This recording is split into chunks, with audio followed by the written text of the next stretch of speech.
Selamat siang warga Kota Manis, Kota Pangkalan Bun. Senang sekali dapat berjumpa kembali bersama saya Jumadianto. Ya, kali ini kita masih tetap akan bincang-bincang masalah sampah. Ya, saya berada di suatu daerah nih di pinggiran kota juga. Masih hijau, asri, enak. Wah, pemukiman berkembang di sini ditandai dengan banyaknya lalu lalang kendaraan ya. Di belakang saya ini jalan raya, di depannya ini adalah ya masih dibilang apa ya, rawa gambut ya, masih ini vegetasi yang ada di gambut. Namun sayang kehijauan ini agak terganggu nih karena adanya ini. Nah, ada ini nih yang bikin aduh, keindahan kita memandang yang hijau-hijau tadi jadi ini sampah berserakan.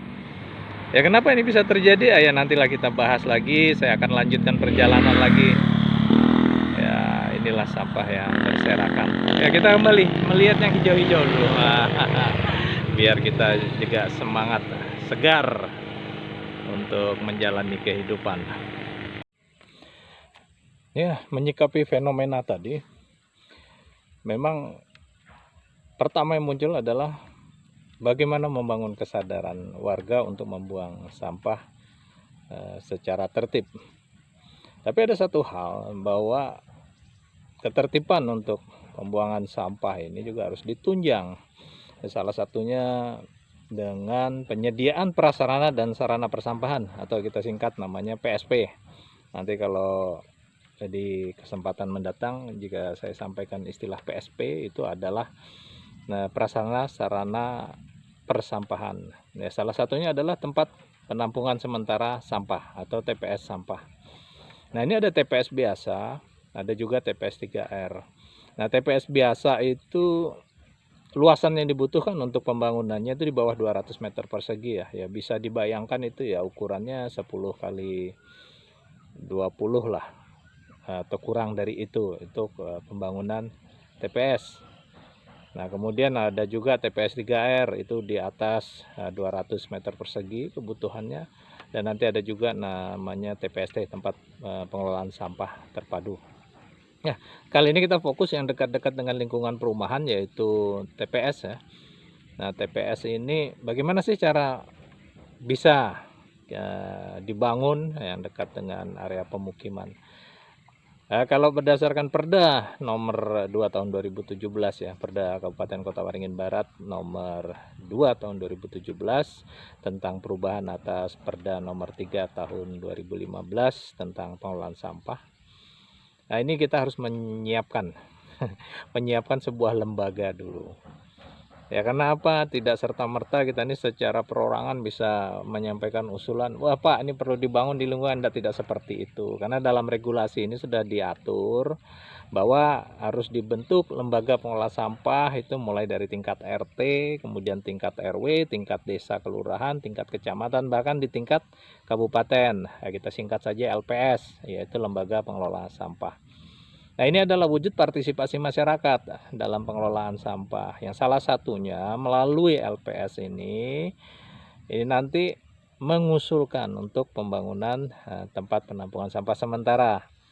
Nah, seperti itu. Nah, nanti secara berjenjang RT atau gabungan RT bisa mengusulkan, terlebih nih ada pemukiman-pemukiman baru di kawasan yang baru dikembangkan. Nah, itu untuk perumahan. Ini RT atau gabungan RT ataupun RW nanti akan mengusulkan untuk pembangunan itu lengkap dengan berapa jumlah KK yang akan memanfaatkan dari TPS itu. Nah, usulan dari pengelola LPS ya, kita singkat LPS saja, kepada lurah atau kades itu usulan disampaikan ke sana. Secara berjenjang nanti LPS ini juga akan mengawal kepada proses pengusulannya secara berjenjang. Nanti ini LPS tingkat kecamatan juga memantau usulan tersebut, kemudian LPS tingkat kabupaten. Nah, tapi ada catatan juga. Nah, di sini warga melalui LPS ini juga sudah mempersiapkan untuk lokasinya.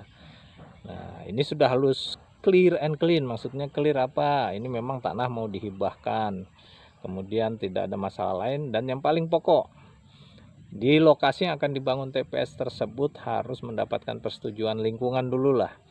Ya, bagaimana yang berdekatan dengan calon lokasi ini bisa nanti memahami bahwa mereka berdampingan atau bertetanggaan itu nanti dengan namanya TPS. Jangan dibayangkan TPS itu sesuatu momok ya. Andai kita kembali ke aturan bahwa seperti yang sudah ditetapkan, kita warga ini membuang sampah, ada jam pembuangannya. Nah, itu maksimal sampai pukul 5 pagi ya, dimulai dari malam pukul 21 sampai pukul 05.00, dengan harapan setelah 05.00 armada pengangkut sampah baik dari dinas maupun dari swasta atau swadaya masyarakat ini mengangkut keliling kota untuk dibawa ke fasilitas TPS 3R atau juga ke TPA. Nah, setelah pukul 5, setelah diangkut, ini TPS akan bersih. Jadi tidak ada lagi ada aktivitas pembuangan di sana. Nah, ini sudah harus kita membangun kesadaran bahwa kita ini memiliki jam pembuangan sampah. Nah, setelah ini nanti diangkut akan bersih sepanjang siang sampai malam pukul 9 silahkan buang. Atau ya idealnya sih sudah mendekati waktu penjemputan. Ya, setelah kalau kita terbangun bagi umat muslim waktu subuh, selesai melaksanakan sholat subuh, ya kita keluar rumah untuk mengantar sampah kita ke TPS. Ini bagi yang sistem komunal. Kalau kita bicara masalah TPS itu artiannya adalah komunal. Nah, bagaimana dengan individu? Kalau individu jelas dari dinas juga tidak akan mampu seluruhnya untuk melayani yang door to door atau dari pintu ke pintu untuk pengangkutan sampahnya. Itu sudah pastilah ya.